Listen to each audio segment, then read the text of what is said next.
Hey folks, I'm Rob Franek. I'm Editor-in-Chief here at the Princeton Review. Oh, friends, if your SAT or your ACT exams were canceled this spring, very much like most people on the planet, you're probably prepping right now for an exam this fall. And if that's you, you'll want to practice.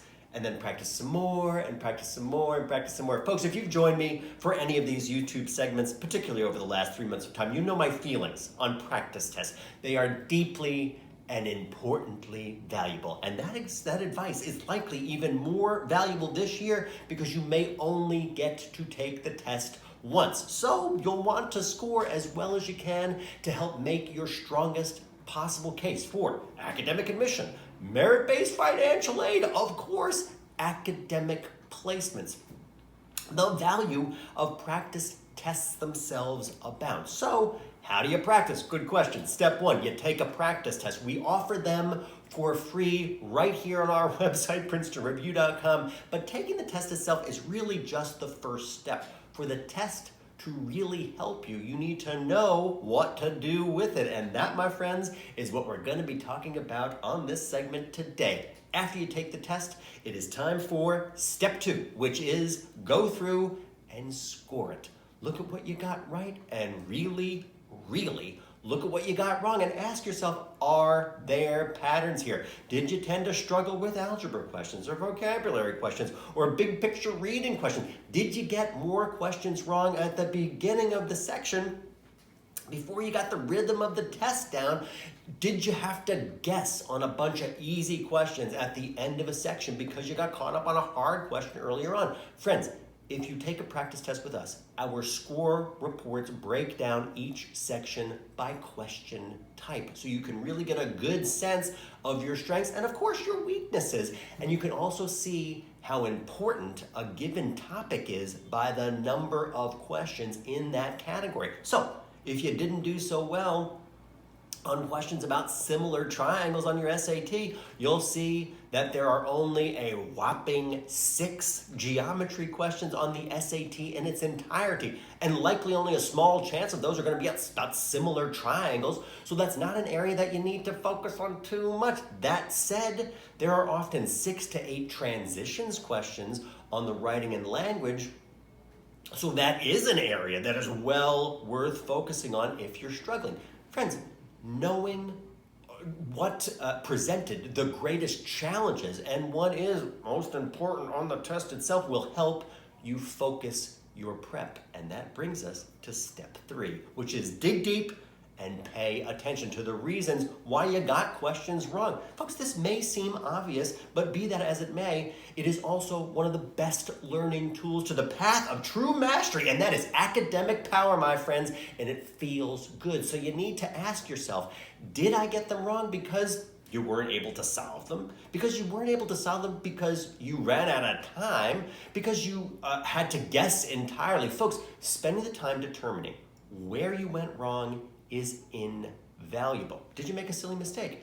Did you take an unnecessarily hard approach when there was a much easier, likely more strategic way to answer the question? Do you have no idea why you got a question wrong because you didn't write anything down?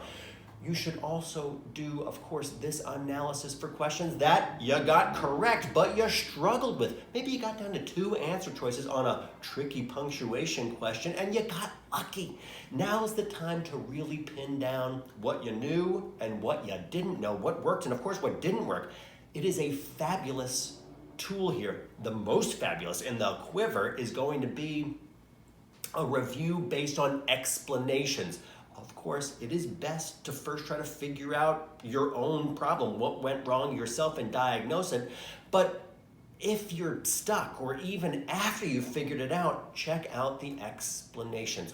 All of our Princeton Review practice material, including our free practice test, includes detailed, clear explanations on how to get to the correct answer in a consistent and time-efficient manner. By reviewing the explanations, you'll learn how to take the SAT and the ACT like an expert. And you'll pick up tips not just for the question types that you got wrong, but also for other questions that you'll likely encounter during the real exam.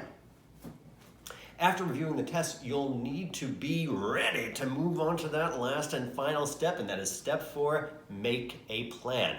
What will you do differently on the next test to avoid making the same mistakes? Folks, we all remember what they say about doing the same thing over and over again while expecting different results. Folks, you're just going to get better about making the same mistakes again. So figure out what you need to change and then practice your new approaches, spending time reviewing content and practicing outside of practice tests so you can build the skills that are going to be necessary to avoid making those same mistakes in the future. And then once your adjustments to that approach becomes second nature, it's back to step one and rinse and repeat, starting with another practice test.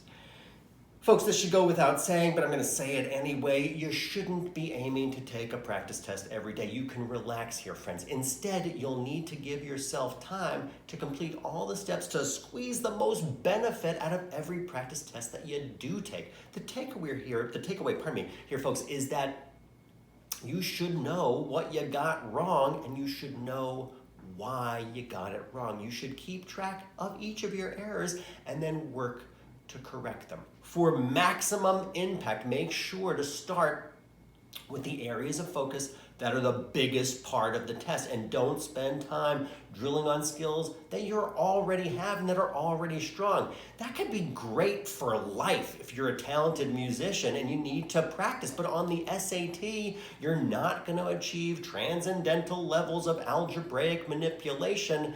There's just going to be the algebra that's on the test, and once you've conquered it, you're going to be much better off devoting your energy to a weaker area so that you can boost your overall score.